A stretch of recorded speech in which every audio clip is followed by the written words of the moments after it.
Chemical kinetics के अंदर किसी भी रिएक्शन को एक्सप्लेन करने के लिए कि रिएक्शन कैसे कंप्लीट हो रही है, इस बात को एक्सप्लेन करने के लिए दो टाइप की थ्योरी दी गई है। फर्स्ट थ्योरी है कोलिजन थ्योरी और सेकंड थ्योरी है transition state theory. Collision theory और सेकंड कौन सी है? Transition state theory. और कोलिजन थ्योरी क्या बोलती है? यदि कोई रिएक्शन कंप्लीट हो रही है, रिएक्शन एग्जांपल लेके चलते हैं, कोई भी रिएक्टेंट है, रिएक्टेंट ए रिएक्शन करेगा रिएक्टेंट बी के साथ और प्रोडक्ट बनाएगा ए बी, प्रोडक्ट का फॉर्मेशन कर रहा है। और ये दोनों क्या है? रिएक्टेंट ए और रिएक्टेंट बी। इस थ्योरी के अकॉर्डिंग यदि रिएक्टेंट ए और रिएक्टेंट बी आपस में मिलकर प्रोडक्ट का फॉर्मेशन कर रहा है, तो ये थ्योरी क्या बताती है? इन रिएक्टेंट के दोनों रिएक्टेंट के बीच क्या होगा? कोलिजन होगा। ये दोनों रिएक्टेंट आपस में क्या करेंगे? कोलाइड करेंगे, कोलिजन करेंगे, आपस में टक्कर करेंगे और टक्कर के थ्रू क्या बनाएंगे? इन दोनों के बीच में बॉन्ड का फॉर्मेशन होगा, प्रोडक्ट का फॉर्मेशन होगा। और इन दोनों के बीच में क्या होगा? ए के मॉलिक्यूल के बीच में बॉन्ड होगा, वो क्या होंगे? डिसोसिएट होंगे, ये बॉन्ड टूटेंगे।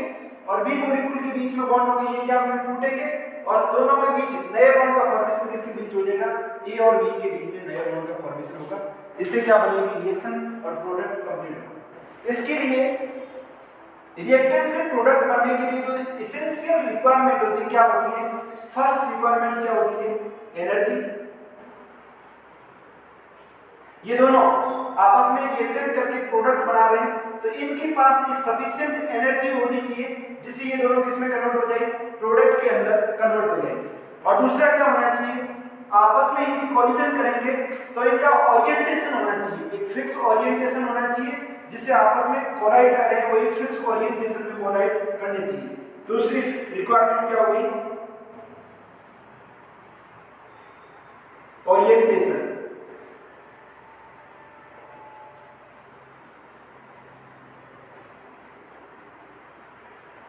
विन्यास।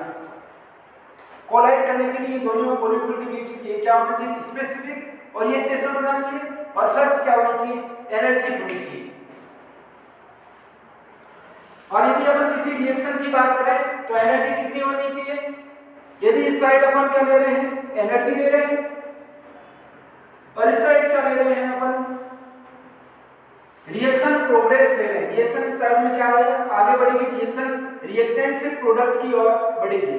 और इस साइड अपन क्या ले रहे हैं? एनर्जी ले रहे हैं। यहां अपन क्या ले रहे हैं? एनर्जी ले रहे हैं। और यहां पर क्या ले रहे हैं? Reaction progress. रिएक्शन प्रोग्रेस मतलब यहां से यदि अपन रिएक्टेंट से बढ़ेगी, इस साइड रिएक्शन आगे बढ़ेगी, रिएक्टेंट से प्रोडक्ट की ओर प्रोग्रेस करेगी। इधर देखेंगे, यदि अपने पास रिएक्टेंट ले रहे हैं तो रिएक्टेंट के बीच में कुछ एनर्जी होगी। यहां तक ये एनर्जी क्यों होगी रिएक्टेंट के बीच?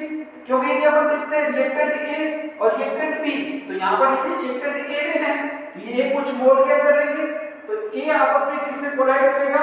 ए के साथ करेगा। और बी भी आपस में किसके साथ करेगा? बी के साथ यदि कोलाइड करेगा तो आपस में रिएक्टेंट ए की मॉलिक्यूल के बीच में क्या करेंगे? कोलिजन करेंगे। इसलिए इनकी एनर्जी कुछ होगी। और ये एनर्जी यहाँ पर कुछ एनर्जी होगी, और ये वाली एनर्जी कहां तक जाएगी? एक अनस्टेबल ट्रांजिशन स्टेट बनेगी, वहां तक जाएगी। और उसके बाद ये रिएक्शन किस में कन्वर्ट हो जाएगी? प्रोडक्ट के अंदर कन्वर्ट हो जाएगी। और क्या किसका फॉर्मेशन करेगा? प्रोडक्ट का फॉर्मेशन हो जाएगा। और यदि यहां से देखें तो ये वाली किसकी एनर्जी है? यहां पर ये रिएक्टेंट की एनर्जी है, रिएक्टेंट की एनर्जी। और ये प्रोडक्ट की एनर्जी कुछ यहां पर होगी, प्रोडक्ट की एनर्जी। और इन दोनों के बीच का गैप देखेंगे तो इन दोनों के बीच का गैप क्या हो जाएगा? डेल्टा एच हो जाएगा। और डेल्टा एच क्या होगा? यदि प्रोडक्ट की एनर्जी क्या है? कम है, और रिएक्टेंट की एनर्जी ज्यादा है, तो इसका मतलब क्या हो गया? ये वाला गैप क्या होगा? माइनस होगा। डेल्टा एच क्या होगा? माइनस होगा। और माइनस कौन सी रिएक्शन के लिए होते हैं? दो टाइप की रिएक्शन पढ़ते हैं, एक एंडोथर्मिक होती है और दूसरी कौन सी होती है? एक्सोथर्मिक। और ये जो एनर्जी प्रोफाइल डायग्राम बनाया हुआ है ये किसके लिए बनाया गया है? माइनस साइन है, इसका मतलब कौन सी प्रोडक्ट की एनर्जी क्या है? कम और रिएक्टेंट की एनर्जी क्या है? ज्यादा। तो इसका मतलब ये कौन सी है रिएक्शन है? एक्सोथर्मिक रिएक्शन है, एक्सोथर्मिक रिएक्शन है। और इधर यहां से देखेंगे अपन तो इन रिएक्टेंट के पास कुछ तो रिएक्टेंट आपस में कोलिजन करेंगे तब एनर्जी होगी, और इसके अलावा ट्रांजिशन स्टेट तक पहुंचने के लिए इनको कुछ एनर्जी चाहिए।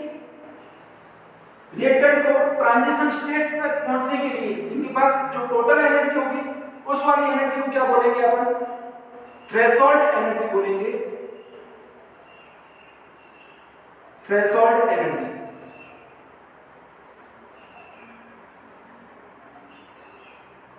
दहलीज ऊर्जा।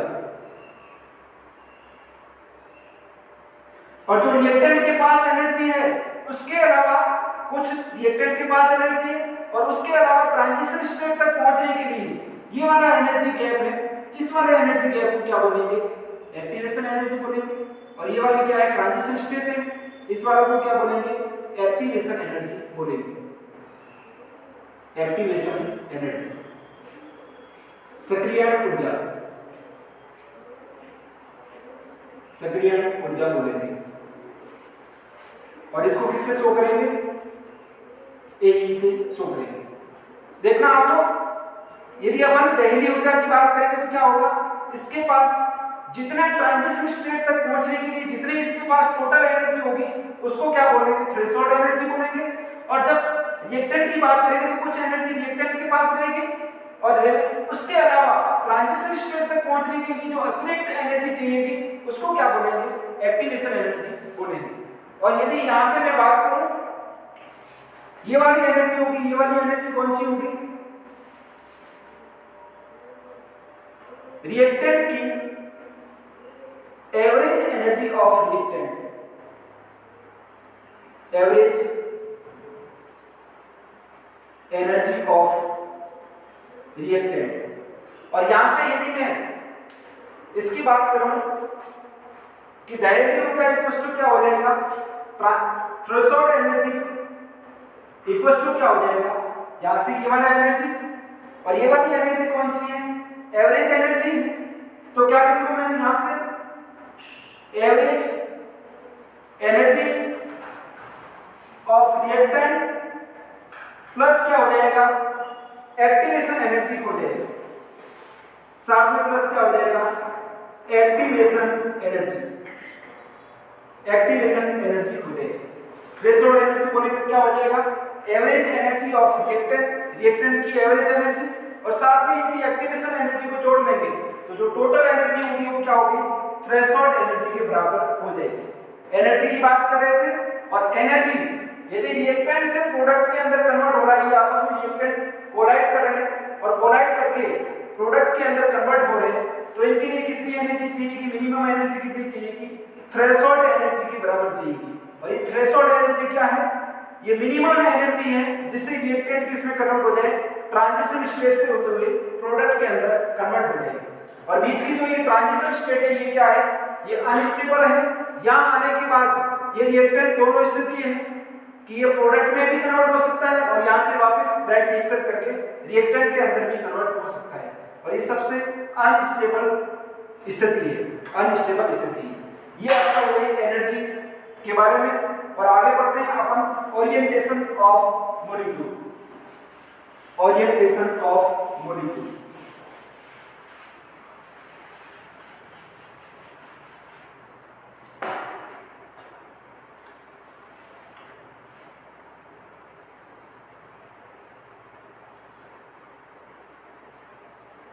ओरिएंटेशन ऑफ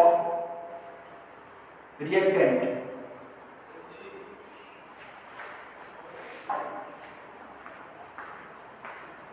क्रियाकारक का विन्यास, क्रियाकारक का विन्यास। यहां से यदि अपन देखें विन्यास क्या होता है? इन दोनों रिएक्टेंट को आपस में मिलके यदि प्रोडक्ट के अंदर कन्वर्ट हो रहे हैं तो इसका मतलब क्या हो गया, इन दोनों के बीच ओरिएंटेशन होना चाहिए, एक फिक्स ओरिएंटेशन में आएंगे और दोनों आपस में कोलिजन करेंगे, तभी जाके ये क्या होगा, प्रोडक्ट का फॉर्मेशन होगा। एक एग्जांपल के थ्रू देखते हैं। यदि अपन एक एग्जांपल देखें और एग्जांपल क्या है, कोई रिएक्टेंट ए है और रिएक्टेंट ए किससे और साथ में कौन सा है, रिएक्टेंट बी है, ए और बी।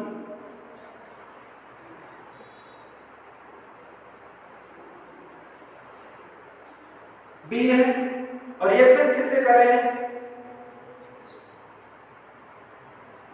रिएक्शन कर रहे हैं सी और किससे कर रहे हैं, डी के साथ आपस में रिएक्शन कर रहे हैं। कोई भी मॉलिक्यूल है ए और बी वाला और साथ में रिएक्शन किससे कर रहा है, इससे रिएक्शन कर रहा है, तो ये कोलाइड करेंगे। यदि फिक्स डायरेक्शन के अंदर कोलाइड करेंगे तो किससे, ए सी से कोलाइड करेगा और बी किससे करेगा, डी से कोलाइड करेगा। और यदि इसका देखेंगे प्रोडक्ट कौन सा बनेगा, ये वाला प्रोडक्ट क्या बन जाएगा, यहां से प्रोडक्ट बन जाएगा ए और ए किसके साथ रिएक्ट करेगा, सी के साथ रिएक्ट करेगा और क्या बनेगा साथ में, बी, और बी किसके साथ रिएक्ट करेगा, किससे टक्कर करेगा, बी टक्कर करेगा डी से। तो ये इस टाइप का कुछ प्रोडक्ट का फॉर्मेशन होगा। ए किससे करेगा, सी से कोलिजन करेगा तो ये वाला बनेगा और उसके बाद बी किससे करेगा, डी से कोलिजन करेगा और ये बनेगा। और यदि इसी का प्रोडक्ट कुछ ये वाला बन रहा है, इसका प्रोडक्ट क्या बन रहा है, ए किससे कोलाइड कर रहा है, ए डी से कोलाइड कर रहा है और यहां बी किससे, सी से कोलाइड कर रहा है, बी किससे, सी से कोलाइड कर रहा है, तो ये वाला प्रोडक्ट का फॉर्मेशन हो सकता है।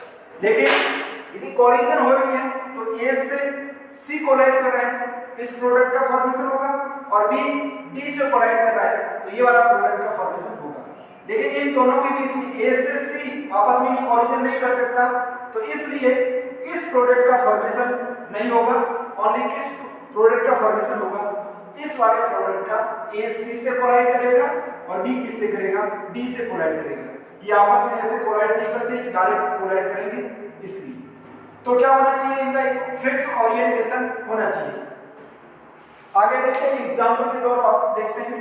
अपन लोग SN2 रिएक्शन के अंदर स्टीरियोकेमिस्ट्री पढ़ चुके हैं और उसके अंदर क्या था, कोई भी न्यूक्लियोफाइल था तो किस साइड से अटैक कर रहा था, बैक साइड की तरफ अटैक करेगा और प्रोडक्ट के अंदर क्या बन रहा था, इन्वर्जन ऑफ कॉन्फॉर्मेशन बन रहा था। जो कॉन्फॉर्मेशन था उसका क्या था, उल्टा कॉन्फॉर्मेशन अपने को मिल जाता। और SN2 रिएक्शन के अंदर अपन क्या ले रहे थे, कोई भी 1 डिग्री हैलाइड ले रहे थे, कोई भी 1 डिग्री हैलाइड ले रहे थे और 1 डिग्री हैलाइड किसके साथ रिएक्ट हो रहा था, 1 डिग्री हैलाइड किसी भी न्यूक्लियोफाइल के साथ रिएक्ट कर रहा था। और ये न्यूक्लियोफाइल कहां से अटैक करेगा, न्यूक्लियोफाइल की पॉसिबिलिटी दोनों साइड है, या तो जिस साइड से हैलाइड बाहर निकलेगा उस साइड से अटैक करेगा और यहाँ क्या होगा, ये न्यूक्लियोफाइल की साइड से अटैक करेगा, जहां से हैलाइड निकलेगा उसके बैक साइड से अटैक करेगा।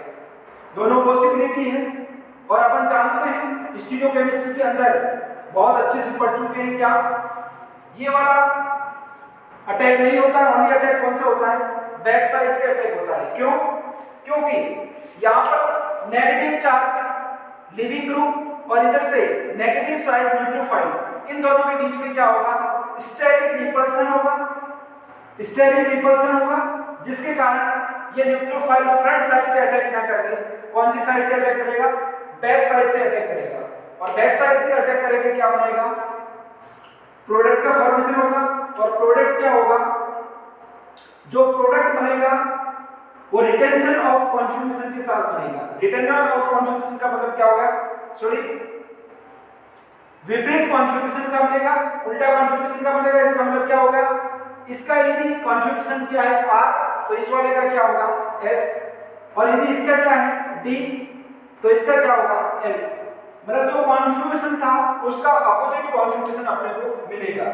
ऐसा क्यों, क्योंकि ये वाला जिसका इसका कॉलिजन करेगा ये फ्रंट साइड से कॉलिजन ना करके किस साइड से करेगा, बैक साइड से कॉलिजन करेगा।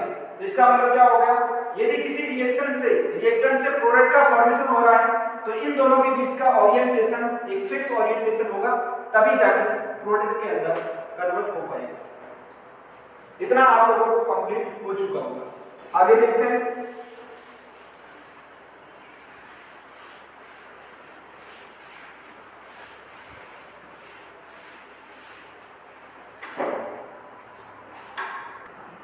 यदि अपन कॉलिजन थ्योरी की मैथमेटिकल डेरिवेशन की बात करें तो किस टाइप से होगा, इधर देखना आपको। यदि कोई रिएक्शन कंप्लीट हो रही है, ए रिएक्टेंट है और बी आपस में कोलाइड करके किसके अंदर कन्वर्ट हो रहे हैं, प्रोडक्ट ए और बी के अंदर कन्वर्ट हो रहे हैं।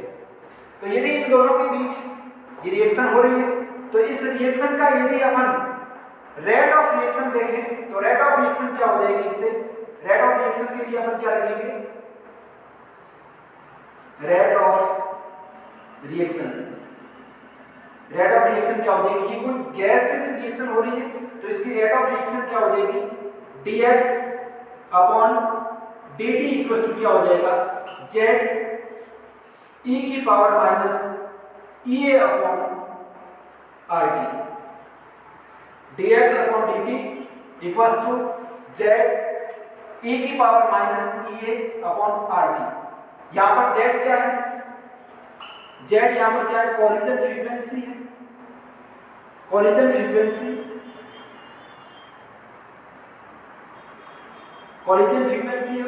और यदि यहां पर EA की बात करें तो ये क्या है, एक्टिवेशन एनर्जी है। यहां पर क्या है, एक्टिवेशन एनर्जी है। यहां पर क्या होगा, रेट ऑफ रिएक्शन क्या हो जाएगा, dx upon dt equal to क्या हो जाएगा, z e की power minus ea upon rt, ये हो जाएगा। और यदि किसी रिएक्शन के लिए अपन यदि काइनेटिक्स थ्योरी ऑफ गैस के हिसाब से देखें तो उसकी रेट ऑफ रिएक्शन क्या हो जाएगी, अकॉर्डिंग